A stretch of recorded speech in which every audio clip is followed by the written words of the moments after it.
Hey, Phyllis, welcome to the show. How you doing? I'm doing great. Thank you so much for having me here today. Absolutely. I appreciate that you're on. Reading through some of the website and having a little bit of a chat before we hit record. I know there's a lot for us to get into and a lot of stuff that really ties directly into my heart and the mission that we have with the show here. And I know you've got a book coming up and that I'm just going to, put it out here. It's about therapy and it's about fixing things and trauma and stuff that we've been through. But hey, Phyllis, why don't you give us a little bit of context? Tell us what you do for a living and maybe one thing that most people don't know about you that's a little odd or bizarre. Sure.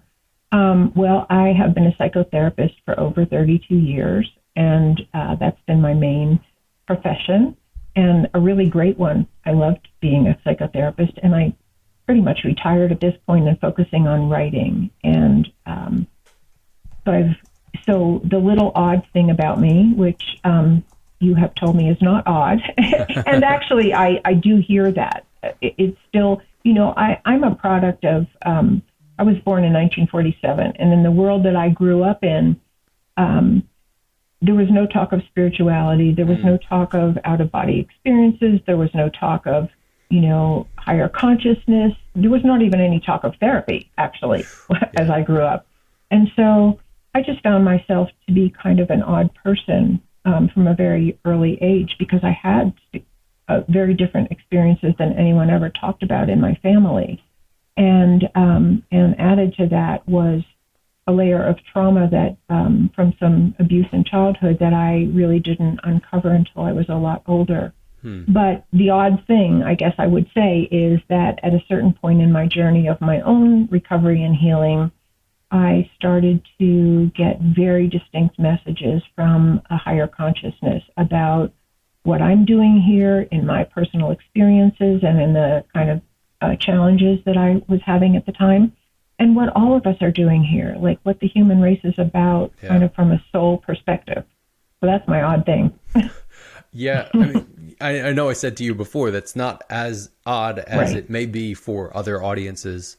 My audience is just kind of used to hearing stuff like that because that's the sort of stuff that we look at. But it can still be a little odd to certain people where they're like, what do you mean? Because they don't fully get that. And I do want to touch on how it worked for you as a kid and being in the spot now where you see that there's a bit of an awakening. People are starting to have these conversations. I look at my generation right now, and I'm 38, so I was born in 84. And I remember in the 80s and 90s, it basically felt like, well, you can't really have emotions and shut the hell up. Just put dirt on it, get your ass back in the game. And I remember being a little emotional kid, like, what do you mean? I don't understand that. I feel these things. Why should I just put dirt on this and send it back in? But for you to say that that was not how it worked, I think this is where we get to break the cycles of that and change the way that the systems are, because the systems are just broke. They're just straight up broken. So let's take a little bit of a step back, because as you started to go through and thinking about where you're at now and what that looked like as a child kind of coming up, were there some major lessons that you really look at and you say, there was a couple key things when I was younger that really stand out to me that should shift and should change for future generations? Yeah, I mean, definitely. I think what I relate to what you're saying, even in terms of mindset, is which I didn't have that word when I was growing up. But there were certain impulses that I had that were really strong that just came from inside me. And one of them was to write. And I had that really strong, really young. And so I think, as I look back on my life, I really noticed that there actually was guidance, but I didn't like to know the word guidance either. There were just really strong impulses. And there were times when I would sort of ask a question in my mind and I would get a really clear answer from somewhere, And so I think the mindset that now is more conscious for me is really listening to your own truth. And I know I listened to a little bit of your last podcast, and the gentleman was talking about how he was trained to look at life and pursue life in a certain way, but it really wasn't him. And he finally made a departure from that. And that was true for me, and I think for a lot of people of my generation that we were conditioned to get married, have kids, have a profession, live in a certain kind of house, look a certain way.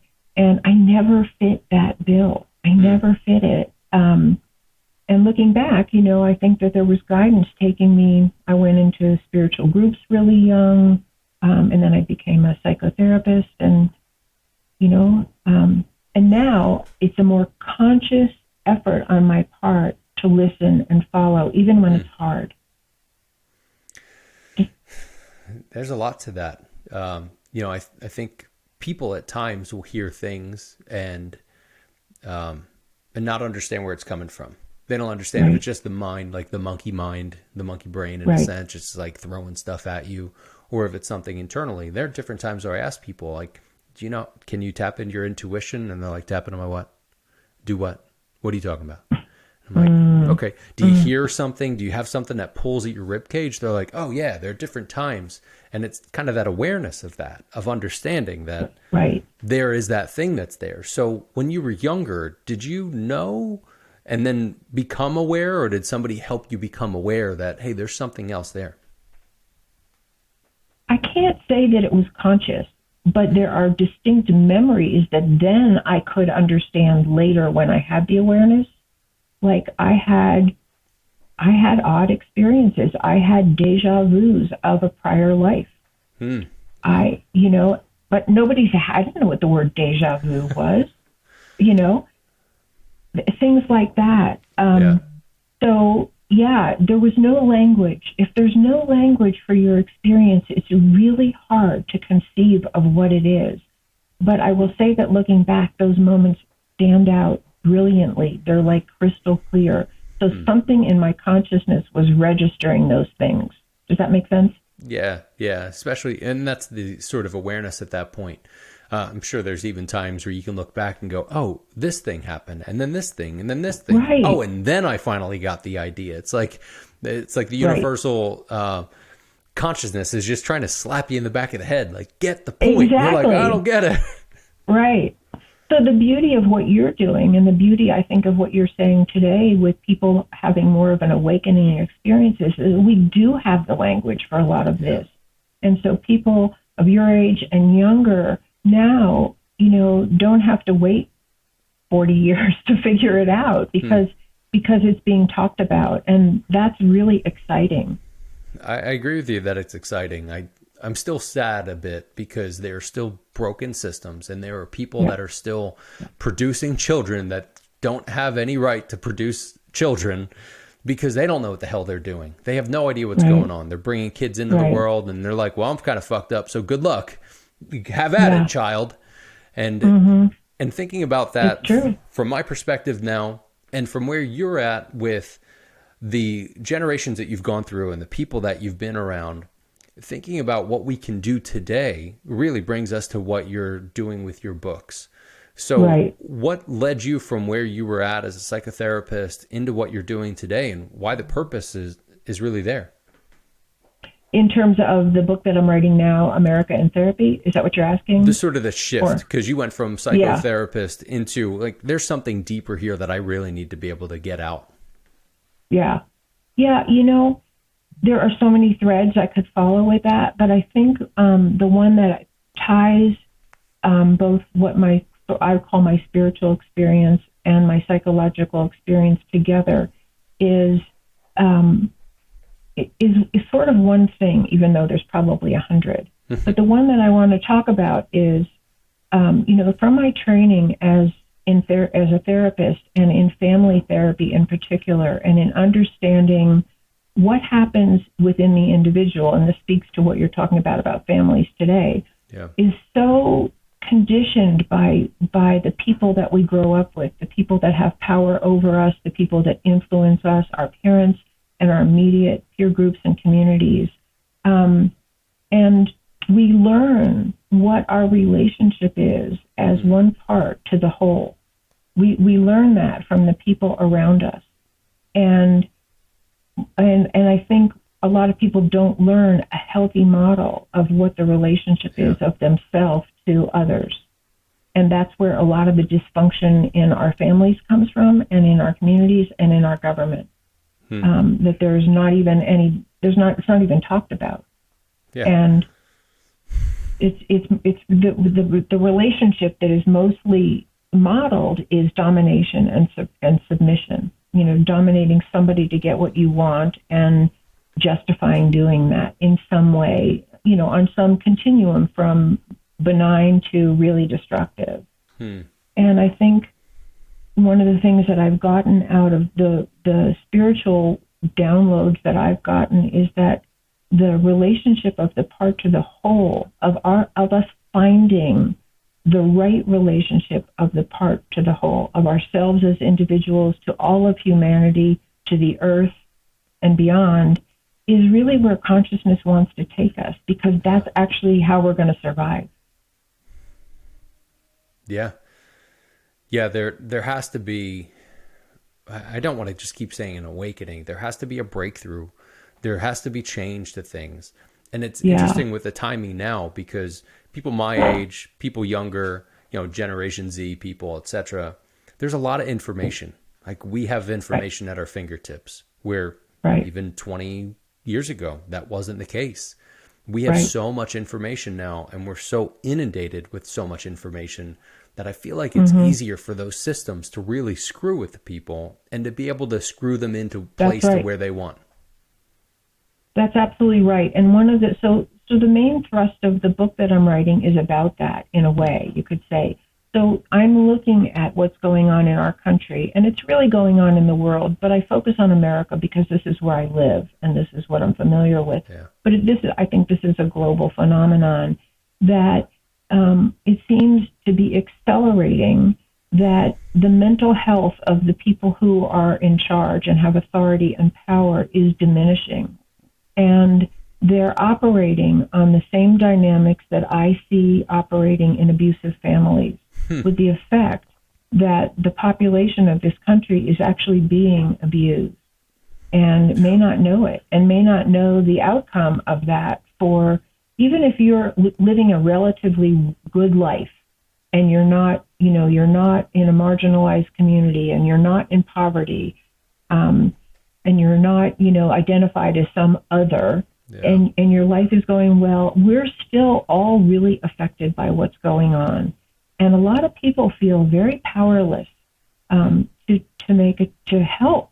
And that's a mental health issue, to have a backdrop of powerlessness while you're watching people be, you know, mass murders and police brutality and targeting of LGBTQ and all of that, affects all of us. And one of the things I've shared over and over again as a psychotherapist is that it wasn't until 2016 and the campaign and the election of 2016 that I ever had clients coming and talking about feeling traumatized about what was going on in our country. And it's been nonstop ever since.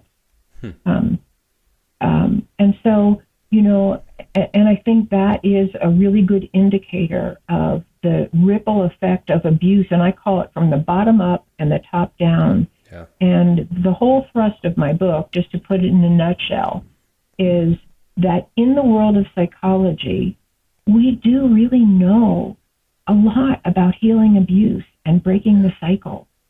And I want to see that applied on a national level, because I really think that's what's going to save us, if we can be saved. Yeah, I'm right there with you. It's I'm in a similar battle, let's say, of how do we change those systems? How do we actually make change happen? That's legacy change. That's not something where we do it and 40, 50 people are going rah, rah, rah. They're actually doing things and making change. It also makes me think of how the systems that are in place keep us in such a way to not do that. And there are certain people that they'll pop up and say, hey, let's do this. Like I just think of the president now and all the presidents that I've seen along the way, and how for the most part, it's like somebody's behind them just puppeteering them and just going along because they're also part of that system. There are things I'm sure that they know that we don't know, and that's fine. But when I think about that change that needs to happen, it's not like a big push that we can have as a handful of people. It's we as an entire community of a race Absolutely. that needs to make that push happen. And that really Absolutely. starts with us and the families that can do these things. But let's think about those families where, like you were saying, environmentally wise, if they're raised in such a way, like religious families in a sense, where they're like, all right, well, you're just Christian or you're Hindu or you're this because this is how we are. And for the most part, Mm-hmm. the kids are going to say, okay, mom and dad, this is what you tell me. Mm-hmm. This is what I'm learning. And there are a lot of Mm-hmm. bad things that they learned from that because of the people they learned from and the people they learned Right. from and the traumas that they've just Right. completely compounded upon. So how do you really suggest that we actually stop that, put a stop, because there needs to be a breaker to it, and then moving forward? Well, one of the things that brings people to therapy, and of course not everybody comes to therapy, as you know, and not all people have access to it, even if they wanted to come. But one of the things that brings people to therapy is pain. Mm-hmm. You know, something really isn't working, just like you would go to a doctor, right? Yeah. And so pain is none of us want to experience it, but it's a great motivator. Mm-hmm. It really is. It's the motivation for healing. And I think we need to feel that as a country and as a global citizenry. We need to feel the pain of what we're doing. And so some of that is education. You know, some of it is like, you know, there's a Greta out there talking about the pain of climate change and what that may bring down on the human race. Yeah. And my focus is the pain that we're inflicting on each other. And we really do need to feel it, not in any kind of sadistic way, but feel it enough to feel motivated to make some drastic changes. And the big drastic change, there's several, but one of the big drastic changes is, and I'll take this right out of family therapy or any good therapy, is we bring people together to repair human relationships. We don't bring people together to make one person right or dominate another one or shame someone or blame them or ostracize them or we bring people together to heal the system. Yeah. And that's what's missing in our government. There's an acceleration of the same divisiveness you see in an abusive family. Somebody dominates and shames and blames, silences truth tellers, blames people for the symptoms they have of abuse. These are all the things that are going on in our country, and they're accelerating. And so education is number one. And I know as a psychotherapist, I've done a lot of psychoeducation as well as processing with people because sometimes people don't even know they're being abused. Most part, they don't. Yeah. Yeah. And that's what I was going to say with the therapy. Like, yeah, it's great when people go to therapy, but the road to get there for a lot of people, by the time they're in such pain that people go to therapy, it's either I'm going to therapy or I'm putting this gun in my mouth or I'm jumping off this bridge or whatever. Right. And my God, that needs to stop.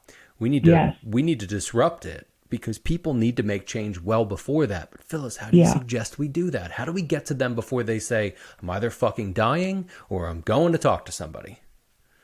Well, I'm starting with my book. You know, the thrust of my book is absolutely the title that I originally had, which I'm not going to use, but it was Out of My Office and Into the World.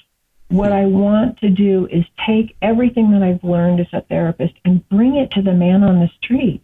Yeah. Because the first thing, you know, like when you go to a doctor, the doctor has to assess what's wrong. Somebody has to tell you you're eating poison food. And that's what's making your stomach upset, right? If you don't know it's poison food and you like the way it tastes, you're going to keep on eating it. And that's what we're doing as a society. We're eating poison emotional food. And so someone has to say, this is what's causing your pain. This is what causes mass shootings. Yeah. This is what causes the level of poverty, the discrepancy between poverty and the 1%. And the big discrepancy that I really emphasize in my book, and which I feel very strongly about, is there's this massive discrepancy between what we want in our own lives, love, belonging, fulfillment, being provided for, and what we allow and condone on a national level. It's exactly the opposite. So how did that happen?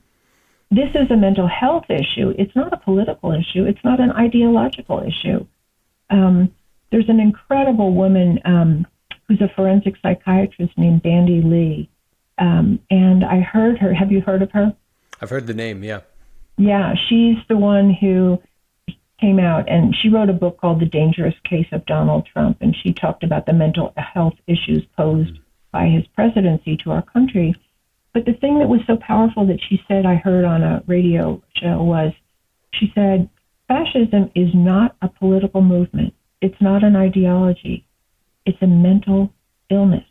And that's what the lens I think we need to look at our behavior through. So I forget what your question was, but that's where I totally went. Fine. Yeah, no, I appreciate that. It's interesting as we talk about mental illness, just like any illness. And as you said about poison, like if people are like, my stomach hurts, I don't understand what's going on. The doctor's like, well, you're poisoning yourself. It took that person to go, something's wrong. I need to take an action, which a lot of people don't do. But if they're going to take that step and go talk to the doctor, and the doctor goes, oh, well, this stuff is just poison, knock that off and eat something different. They can heal themselves from that point. But the mental illness isn't just something that just pops up. It's not a random thing that just goes, oh, by the way, you just have mental illness now. There's something that stemmed from, I believe, the actual systems that we're in and that we're locked within, that people aren't able to be themselves. And if they're not able to be themselves and they conform to what it is, everything else hurts and everything sucks. And they go, oh, now my stomach hurts, because they're feeding themselves the poison. So in that sense, being able to feed yourself either good or positive or negative, how do we then get to those people early enough for them to be able to understand where you might have to get past the parents that are idiots and have no idea what the hell's going on because they've been traumatized and abused for 40 years and they just hate everything and they're not going to be the proper ones to be able to help those, let's say, kids at that point. So how do we get to it early enough? But how do we break the system of it to not continue to feed us the poison? Yeah. Well, I think we have to identify it as an illness of family relations, whether we're talking about the individual level or the national level or anywhere in between. So I think that's a beginning. But I also think that people need to feel, because so many people, I don't know if you have this conversation, but people today are saying, many people have said to me, I just don't think the human race is going to make it. It's sort of almost already given up. Yeah, you know? Yeah, I've heard that. And so here's a really small, great example. And I take this out of things that I learned from therapy and definitely out of my own life and relationships that I'm in. And that is that one person can change the dance. Yeah. You know, Rosa Parks changed the dance. It's not, the dance is not healed, but her one action changed the dance. She changed the awareness and she changed policy, even though, like I said, we have a long way to go. Yeah. So I think we all need to know that in our own lives, one person can change the dance. And I'm going to give you a really small example because it's one that's much more accessible to most of us. So I went to dinner with my husband and my daughter, and the waitress was just not friendly. She was really grumpy and kind of, impersonal, and it wasn't pleasant. And my daughter looked at her and she said, "Are you having a bad day?" And she melted. Oh. She just, she didn't go into the details, but she kind of said yes. And then she was just lovely. Like somebody reached out to her. Somebody saw her. That's all it took. Yeah. Right? And who knows what she brought home then to her husband and her kids that she might not have brought home. We can all do that. Yeah. That's a great live example. I was actually having a conversation last week with a client about those little magical moments that most people just bypass. Like if you think of somebody walking past you on the street or walking into a store and they just give you a little smile because there's another human, that can change the way that you look at things. Just like if that person gives you a gnarl, just looks at you like they're angry, then you might be like, oh, well, what the hell did I do? And that can stem you on a different path. And the amount of times that happens throughout the day that most of us are just unaware of. It happens in our offices. It happens in our relationships. And a lot of people just have a hard time being able to understand, like, look, you've got your stuff to deal with. I've got my stuff to deal with. Let's talk about it. And let's start to get that out. So that's where therapy comes into play. And I know this is a big thing. You and I could sit on this soapbox and say, everybody just go talk to somebody, for the love of God, please talk to anybody. But give me some tactical things and steps that people can actually do. Like, what can those people do that are listening right now and go, I don't want to talk to anybody. I got shit I got to deal with, but I'm just not ready to talk to anybody. How do you suggest that they start to work on that on themselves?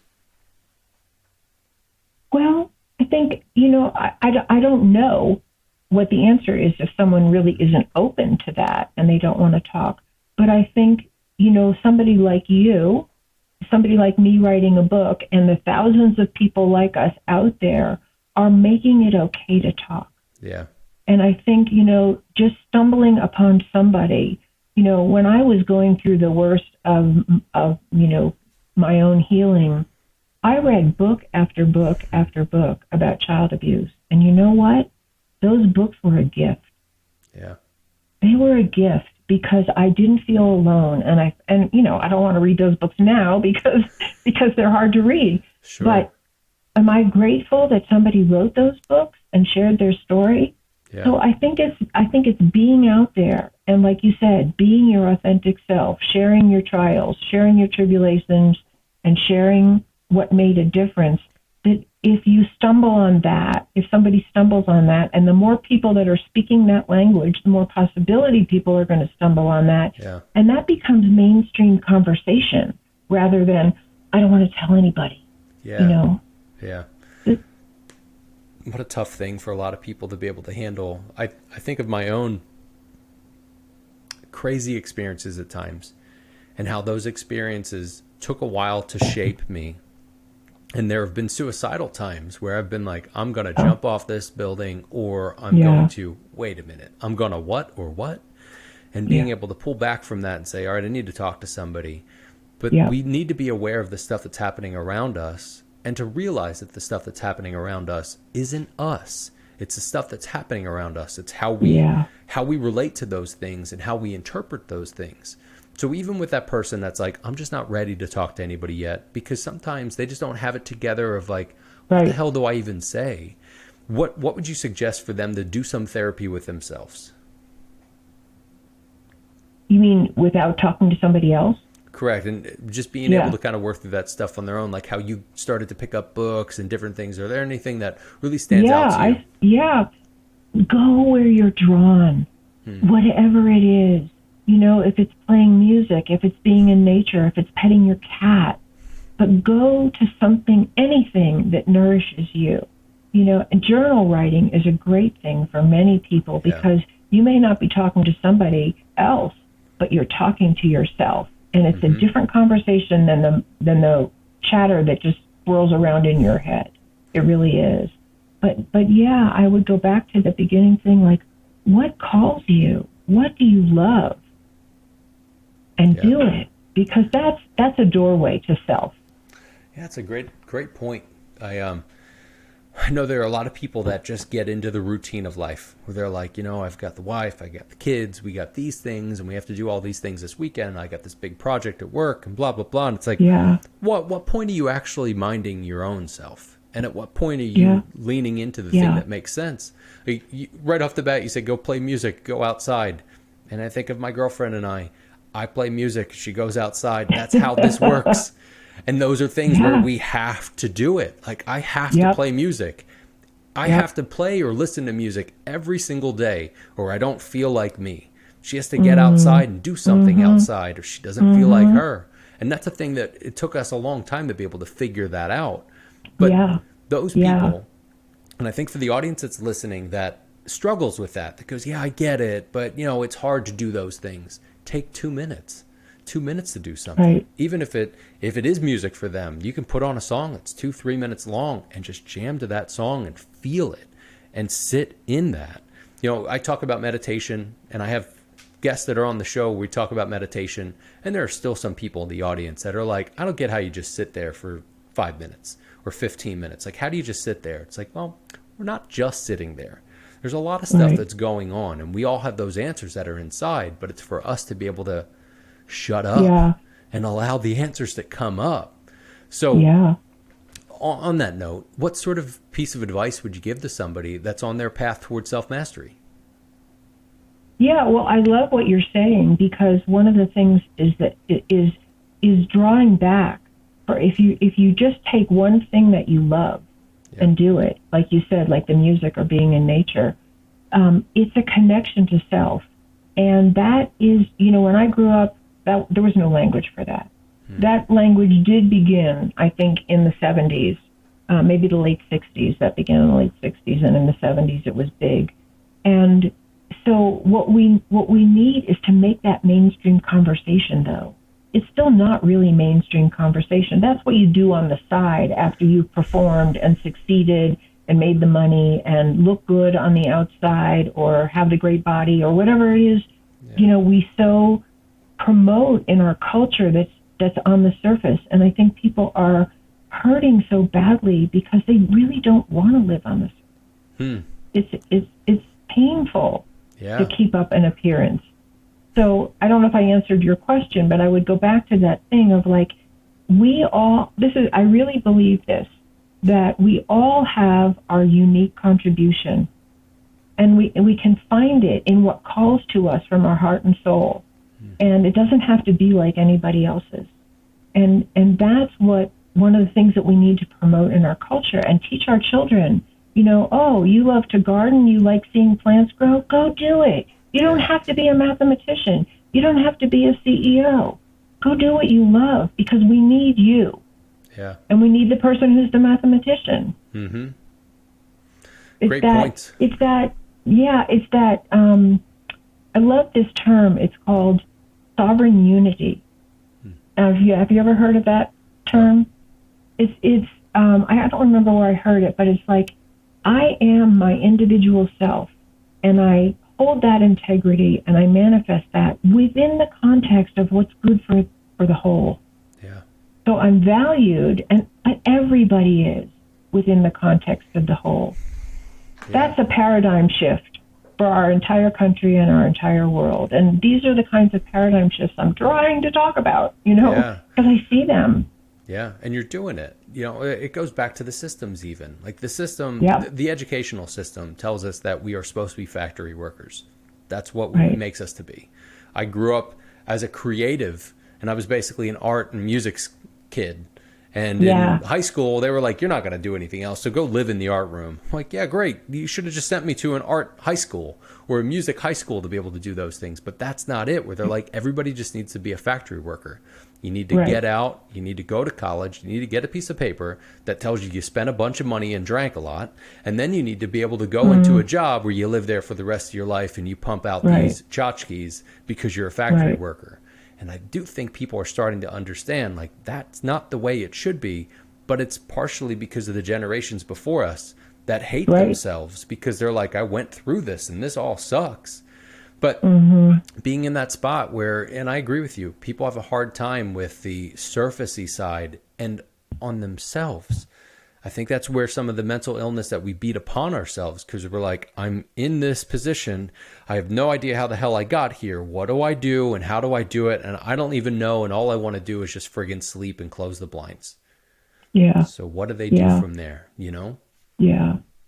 Yeah. And you go, like, one of the things that I think really good therapy does is, I don't know if you're familiar with a process called EMDR or like, some hypnosis processes or inner child work will take you back to a connection to a younger self before all the layers got put on.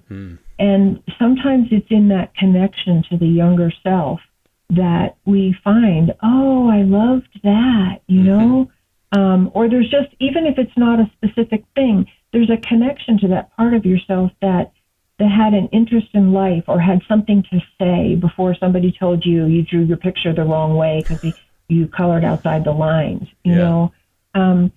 So there's and I'll just jump to this really, really quickly, if it's okay. So, that's a lot of therapy, is going back and finding that inner child and healing some of the wounds and some of, lifting off some of the negative beliefs that caused us to either, feel unworthy or unlovable or develop, negative kinds of coping mechanisms. And there's real freedom possible through that kind of inner work. And it's not always easy. No, yeah. And I feel really strongly that our country needs to do that. We need to look at our past. We need to own it.